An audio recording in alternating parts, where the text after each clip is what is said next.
লালু, লালু আয়, কোথায় যাচ্ছিস লালু? ভাই কই? ওই দেখো ও সোজা হাঁটা ধরছে।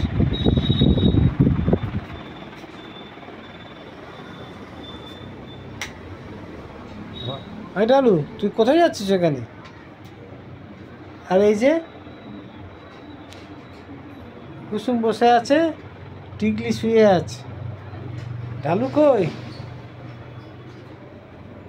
ও এটা ভোলা, আর ঢালু চলে গেছে বাইরে। ভোলা,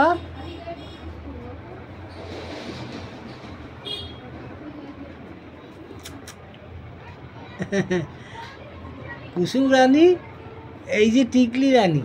টিকলি রানী হচ্ছে বুড়া রানী, ওদের সকলের মা টিকলি রানী। কেউ বলবে না যে ও মা। এই যে এটা হচ্ছে ভোলা রাজা। ভোলা দুয়ার ধারে বসেছো, ওখানে খাচ্ছে তো, তুমি পাহারা দিচ্ছ। ভোলা, ভোলা তুমি পাহারা দিচ্ছ।